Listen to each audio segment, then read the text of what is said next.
আমরা ওসিলা না রিজিকের, আমরা কামাই রোজগার করে নিয়ে আসি। আমি খাওয়াই বলতে বোঝাচ্ছি আমরা কামাই রোজগার করে নিয়ে আসি, আমাদের ভালোবাসা দিই, মহব্বত করি, তিলে তিলে আদর মহব্বত দিয়ে বড় করি। আমার মেয়ে কেমন করে বাইরে যায়? কেমন করে বাইরে যাবে? কোন সাহসে যাবে?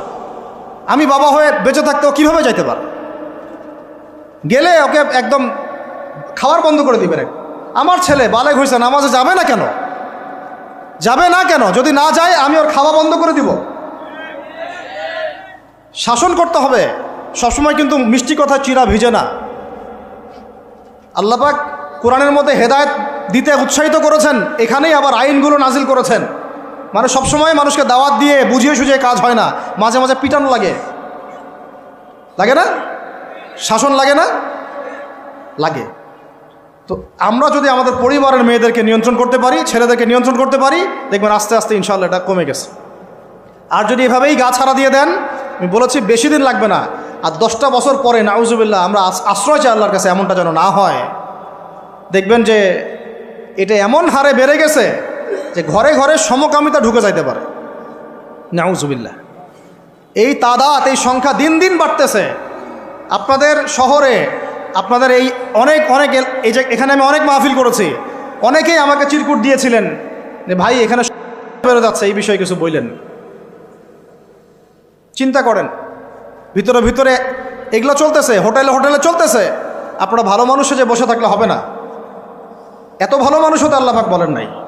আল্লাহ পাক বলেছেন সৎ কাজে আদেশ করো, অসৎ কাজে কি করো? নিষেধ করো। এবং আপনি আপনার জায়গায় আল্লাহ বিরোধী কোনো কিছুকে প্রশ্রয় দিবেন না। ব্যাস, সরকার কোথায় যায় যাক, প্রশাসন কি করে করুক, ওটা আমার দেখার দরকার নেই। আমি আমার জায়গা থেকে আল্লাহ এবং রাসূলের বিরুদ্ধে কোনো কাজ করব না। সিম্পল। এই যে ইতিহাসটা ওরা জানতো না, এই সেন্ট ভ্যালেন্টাইন্সের ইতিহাসটা বলো, ওরা জানে? এই যে কত সালে এটা বাংলাদেশে আসছে, ওরা আসলে জানে? কে নিয়ে আসলো? দেখেন, ওটার বললামই, ওটা আনার পরে জেনা, ব্যভিচার, ফ্রি মিক্সিং, বাণিজ্য সব বেড়ে গেল। এটাকে কেন্দ্র করে কর্পোরেটরা এখন বাণিজ্য করতেছে। শুধুমাত্র এই দিবসে, শুনেন, আর এগুলো বলতে চাইনি, আমি বলতে বাধ্য হচ্ছি, শুধুমাত্র এই দিবসে কোটি কোটি টাকা বিক্রি হয়, জানেন? এটা শুধু কয়েকটা কান্ট্রির পরিসংখ্যান। সারা বিশ্বের পরিসংখ্যান দিলে তো আপনার চোখ কপালে উঠে যাবে। কি হচ্ছে আর কি হচ্ছে না। যেখানে আল্লাহ রাব্বুল আলামিন বলছেন চোখ নিচু করো, কাছেও যেও না, ওটা তো কোরআনে পড়ে থাকলোই, ওটাকে লঙ্ঘন করে জেনা হচ্ছে, ব্যভিচার হচ্ছে, অবৈধ সম্পর্ক হচ্ছে, প্রচুর ধর্ষণ হবে কালকে। আর ধর্ষণ হলে আমি বলবো শুধু ছেলেটা দায়ী না, মেয়েরাও দায়ী আছে।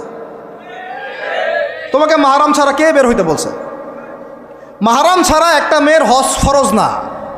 মনে করেন আপনার ঘরে একজন মহিলা আছেন যার মাহরাম নাই, তার উপর হজই ফরজ হয় নাই। তো মাহরাম ছাড়া যার হজই ফরজ হয় না, তাকে মাহরাম ছাড়া এভাবে হোটেলে একটা ছেলের সাথে বাইকে যেতে কে বলছে? বলেন। মাহরাম ছাড়া একটা মেয়ের সফর জায়েজ নাই, হজও জায়েজ নাই, হজ করার দরকারই নাই, সে ঘরে থাকবে, ওইটাই তার জন্য বেশি গুরুত্বপূর্ণ, ওটাই হুকুম আল্লাহ পাকের। আর সে মাহরাম ছাড়া এইভাবে এখানে ওখানে ঘুরে বেড়াবে, ছেলের সাথে আড্ডাবাজি করবে, টাঙ্কি মারবে, চটপটি ফুচকা খাবে, এরপর 4টা-5টা ছেলে মিলে ওকে ধর্ষণ করে দিলে সব দোষ ওই ছেলের উপর আসবে? আমার তো মন চায় যে প্রথমে আগে এই মেয়েগুলোকে শায়েস্তা করি। হ্যাঁ, ছেলেগুলোকে তো করবোই, আগে মেয়েগুলোকে করি। শুধুমাত্র ওয়াজ নসিহত করে কাজ হবে না, সবাইকে কঠোর হতে হবে। আপনি আমাকে বলেন তো দেখি, আপনার মেয়ে কোনো একটা ছেলের সাথে অবৈধ সম্পর্ক করেছে, আপনি কি এটা মেনে নেবেন? আপনারা যে কেউ হন, এখানে অনেক প্রশাসনের ভাই আছেন আমি জানি, ঊর্ধ্বতন কর্মকর্তাও আছে এখানে আমি জানি, এখানে আমার লেকচার রেকর্ড হচ্ছে এটা আমি জানি। আর আপনি আমাকে বলেন বা আপনার সিনিয়রদেরকে বলান এই কথাগুলো মেসেজ পৌঁছান, তাদের ঘরে যদি তাদের মেয়ে কোনো ছেলের সাথে অবৈধ সম্পর্ক করে, তারা কি মেনে নিবে? তাদের মেয়েকে যদি কেউ ধর্ষণ করে, তারা কি মেনে নিবে? আপনার ছেলেটা যদি সমকামী হয়, আপনি কি মেনে নেবেন? আপনার বাসায় যদি কালকে একটা ছেলে এসে বলে যে আপনার মেয়ে এসে বলে যে বাবা আমি ওকে ভালোবাসি, ওর সাথে বিয়ে করার আগে আমি যৌন সম্পর্ক করে ফেলছি, আপনি কি মেনে নেবেন? আপনি যদি জানতে পারেন কালকে আপনার মেয়ে গর্ভবতী হয়ে গেছে, আপনি কি মেনে নেবেন? আপনি যদি জানেন কালকে আপনার ছেলে আপনাকে এসে বলছে বাবা আমি একটা ছেলেকে নিয়ে আসছি, ও ছেলেটা আসলে বাইরে ছেলে, ভিতরে ভিতরে মেয়ে, তাই আমরা বিয়ে করে ফেলছি, আপনি কি মেনে নেবেন? তো এটা নবী সাল্লাল্লাহু আলাইহি ওয়াসাল্লামের ফিলোসফি ছিল। একজন সাহাবী এসে বলেছিলেন, ইয়া রাসূলুল্লাহ, আমি ইসলামের সব মানতে প্রস্তুত আছি, খালি আমাকে জেনা করার অনুমতি দেন। নাউযুবিল্লাহ। সাহাবীরা রাগ হয়ে গেছেন, এই কার সাথে কি কথা বলো, বেয়াদবি করতে। নবী সাল্লাল্লাহু আলাইহি ওয়াসাল্লাম বললেন, দাঁড়াও, দেখো তাকে ছাড়ো, আমি বুঝাচ্ছি। নবীজি তখন বললেন, দেখো তুমি যে প্রস্তাবটা আমাকে দিলা, ইসলামের সব তোমার ভালো লাগে, কিন্তু জেনা করতে চাচ্ছ, তো এখন বলো তো দেখি, তোমার মায়ের সাথে কেউ যদি এমন করে তুমি কি রাজি হবা? সে বলছে না। তোমার খালার সাথে করলে না, তোমার বোনের সাথে না, তোমার স্ত্রীর সাথে না। তাহলে যেটা তুমি অন্যের ক্ষেত্রে চাচ্ছ না, পছন্দ করো না, সেটা কেন তুমি তোমার ক্ষেত্রে চাচ্ছ? এভাবে চিন্তা করলে আমাদের আর কথা বলার দরকার আছে? আল্লাহ পাক আমাদের সবাইকে কথাগুলো বোঝার তৌফিক দান করে। এখন শেষ করে দিচ্ছি এই পয়েন্ট থেকে। দেখেন, আমাদেরকে সবচেয়ে ভালোবাসেন আমাদের রব আল্লাহ। সত্যিকারের ভালোবাসার ডেফিনেশনটা হচ্ছে যে আপনি নিঃস্বার্থভাবে কাউকে ভালোবাসেন। আমাদের আশপাশে যারা আছে, যারা হালাল, ইভেন হালাল, আমার মা, আমার বোন, আমার বাবা, আমার স্ত্রী, আমার ছেলে, আমার মেয়ে, এদেরও যদি কখনো স্বার্থে আঘাত পড়ে, দেখবেন সেও আপনার পাশ থেকে সরে যাচ্ছে। এমন হয় নাই কখনো? আপনার বন্ধু, আপনার ব্যবসার পার্টনার, আপনার বস, আপনার কলিগ, ওদের স্বার্থে আঘাত হলে ওরাও সরে যাচ্ছে পাশ থেকে, জিগরি দোষ সরে গেল পাশ থেকে, হয় না এমন? ভালোবাসা দুই প্রকার। বলেন কয় প্রকার? আমার সাথে বলেন, এখানে শেষ করে দিব 10টা মিনিট। ভালোবাসা কয় প্রকার? একটা হচ্ছে নিঃস্বার্থ ভালোবাসা। কি স্বার্থ? কোনো স্বার্থ নাই, নিঃস্বার্থভাবে ভালোবাসা। একটা হচ্ছে কোনো না কোনো স্বার্থ জড়িত আছে এমন ভালোবাসা। আপনার স্ত্রীর চাহিদাও যদি আপনি পূরণ করতে ব্যর্থ হন, দেখবেন স্ত্রীর সাথে আপনার গণ্ডগোল লেগে যাচ্ছে, যদিও সে হালাল, বৈধ, তাই না? এমন হয় না অনেক সময়? আমি তো অনেক দিন বলেছি, অনেক দিন আগেও বলেছি, 5 বছর 6 বছর আগে, যে মানুষ আসলেই মানুষের অবস্থানকে মূল্যায়ন করে। ভিতর থেকে মানুষকে শুধু মূল্যায়ন করে আল্লাহ রাব্বুল আলামিন। না হলে কি হতো? এই যে এত অন্যায় আমরা করেছি, আল্লাহ পাক কি আমাদেরকে ছেড়ে দিয়েছেন, ফেলে দিয়েছেন, গজবে ধ্বংস করে দিয়েছেন? এই যে আল্লাহ পাক যে আমাদেরকে মহব্বত করেন, ভালোবাসেন, তার প্রমাণ এগুলো। আল্লাহ পাক চান যে আমরা যেন ফিরে আসি।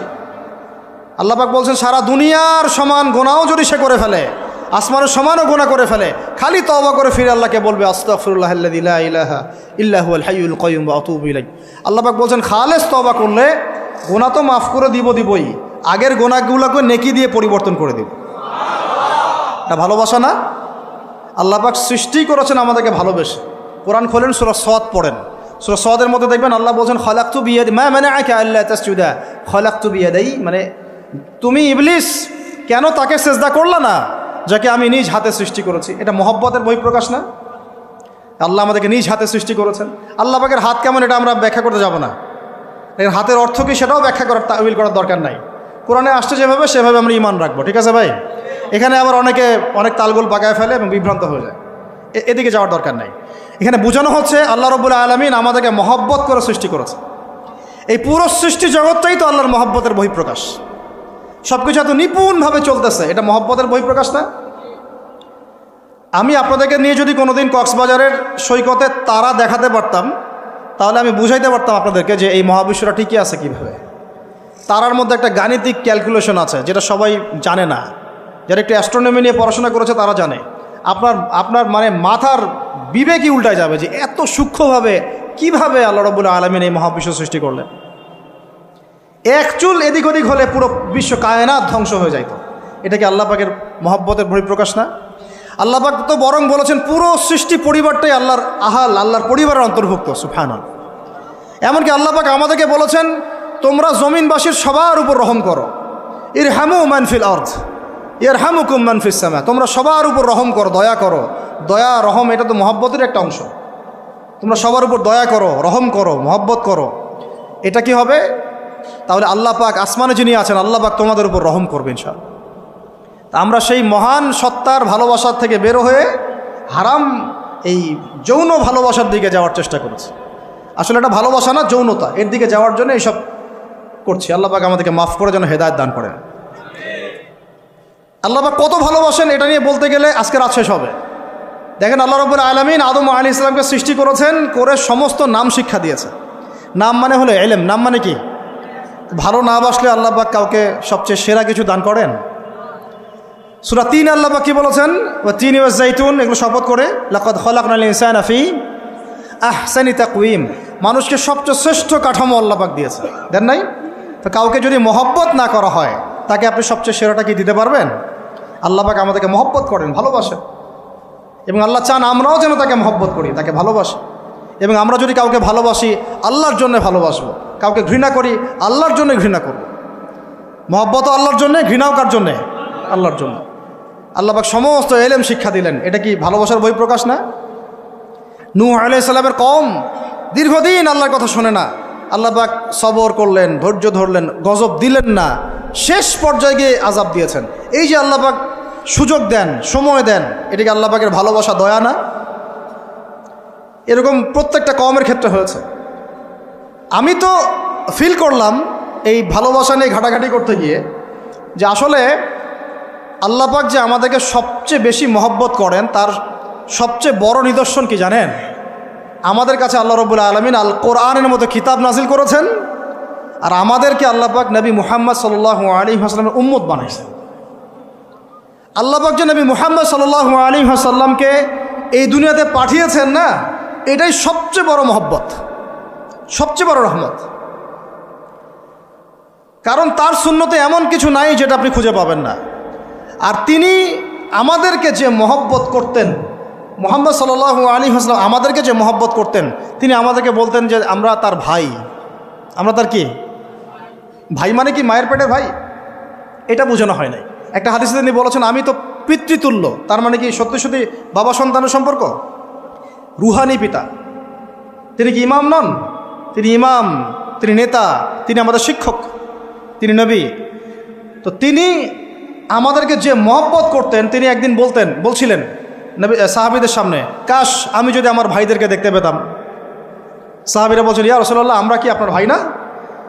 তখন নবীজি বলছেন, না, তোমরা আমার সাহাবী, আমার ভাই তারা যারা আমাকে না দেখেই আমার প্রতি ঈমান নিয়ে আসবে। প্রত্যেক নবীকে আল্লাহ পাক একটা দোয়া করার চান্স দিয়েছে। কয়টা ভাই? এমন একটা দোয়া যেটা করলে আল্লাহ পাক কবুল করবেনই করবেন। করলে আল্লাহ পাক কি করবেন? অবশ্যই কবুল করবেন। নবী সাল্লাল্লাহু আলাইহি ওয়াসাল্লাম বলছেন যে সমস্ত নবী এই দোয়াটা পৃথিবীতে করে ফেলেছে, তো আমি এই দোয়াটাকে মুলতবি রেখেছি যে কাল কিয়ামতের মাঠে আমি আমার উম্মতের জন্য সুপারিশ করব ইনশাআল্লাহ। এবং নবী সাল্লাল্লাহু আলাইহি ওয়াসাল্লামের সুপারিশে বহু কবিরা গুনাহগার মুসলমান যারা জাহান্নামের ফয়সালা হয়ে গেছে তাদেরকে আল্লাহ পাক কিছুটা শাস্তি ভোগ করালে হলেও আবার জান্নাতে নিয়ে আসবেন ইনশাআল্লাহ। তো তিনি আমাদেরকে মহব্বত করেন না? করতেন না? চিন্তা করেন তাহলে আমরা তার দিনকে কি মহব্বত করলাম, আমরা তার হুকুম হাকামের বিধিবিধান সুন্নতের কি মহব্বত করলাম, চিন্তা করেন। একটা হাদিসে নবীজি স্পষ্ট করে বলছেন এটা আমাদের জন্য একটা কষ্টি পাথর। এটা একটা কি কষ্টি পাথর। তিনি বলছেন লা ইউমিনু আহাদুকুম, তোমাদের মধ্যে কেউ মুমিন হইতে পারবে না। কি হইতে পারবে না? মানে প্রকৃত মুমিন হইতেই পারবে না তোমরা। হে আমার উম্মত, তোমাদের মধ্যে কেউ প্রকৃত মুমিন হইতেই পারবে না যতক্ষণ না হাত্তা আকুনা আহাব্বা ইলাইহি মিন ওয়ালিদিহি ওয়ালাদিহি ওয়ান নাসি আজমাইন, যতক্ষণ না আমি মুহাম্মদ সাল্লাল্লাহু আলাইহি ওয়াসাল্লাম তোমাদের কাছে নিজের কি সন্তান, নিজের বাবা মা এবং সমস্ত মানব জাতির থেকে বেশি প্রিয় না হচ্ছে। হাদিসটা আবার বলি, নবীজি বলছেন কেউ ততক্ষণ পর্যন্ত প্রকৃত মুমিন হতে পারবে না যতক্ষণ না আমি মুহাম্মদ সাল্লাল্লাহু আলাইহি ওয়াসাল্লাম তার কাছে তার সন্তান, তার পিতা, এমনকি সমস্ত মানব জাতি থেকে বেশি প্রিয় না হচ্ছে। আর আমরা যারা আগামীকালকে এইটার প্রিপারেশন নিয়েছি, আসলে কি আমাদের কাছে নবী প্রিয় বেশি না আমাদের দুনিয়ার স্বার্থ বেশি প্রিয়? যারা এগুলো করবে তাদের কাছে কি সত্যিই নবী প্রিয়? তাহলে তারা করতে পারতো না। যদি নবী আমাদের কাছে সবচেয়ে বেশি প্রিয় না হয়, আমরা মুমিন হতে পারছি না। আর যাদের কাছে নবী প্রিয় তারা কখনো এমন হারাম কাজে যেতে পারবে না। যারা যাচ্ছে তারা কখনোই নবীকে ভালোবাসে না, কশ্চিনকালেও না। শোনেন, উমর রাদিয়াল্লাহু আনহুর নাম শুনেন নাই? বললে অনেক কথা ভাই, অনেক কথা, কোনটা রেখে কোনটা বলি। উমর রাদিয়াল্লাহু আনহু একদিন এসে বলছেন খলিফাতুল মুসলিমিন, মুসলিমদের তিনি খলিফা, জান্নাতের সুসংবাদপ্রাপ্ত 10 জন সাহাবীর একজন। জান্নাতের সার্টিফিকেট পেয়েছেন পৃথিবীতে কয়জন সাহাবী? একটা হাদিসে একসাথে 10 জন, ওই 10 জনের অন্যতম একজন। যিনি এমন শাসন ব্যবস্থা পৃথিবীতে প্রতিষ্ঠা করেছিলেন যার মতো মিসাল এখন পর্যন্ত পৃথিবীতে আর দেখা যায় নাই। একটা হাদিসে আসছে, যে রাস্তা দিয়ে ওমর হাঁটে ওই রাস্তা দিয়ে শয়তান হাঁটে না। কি বুঝলেন? শয়তান যদি দেখে ওই যে ওমর, ও আর ওই যাবে না ওই রাস্তার মতো। এই হচ্ছে ওমর ইবনুল খাত্তাব।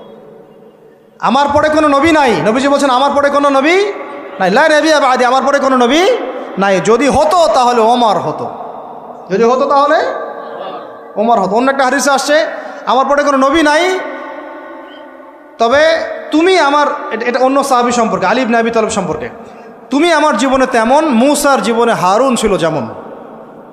এটা হচ্ছে আলী ইবনে আবি তালেব। তো এখানে কথা হচ্ছে, ওমর রাদিয়াল্লাহু আনহুর মতো মানুষ নবীর কাছে এসে বলছেন সাল্লাল্লাহু আলাইহি ওয়াসাল্লাম, ইয়া রাসূলুল্লাহ ওয়াল্লাহি লা উহিব্বুক, আল্লাহর কসম করে বলছি আমি আপনাকে অনেক মহব্বত করি, ইল্লা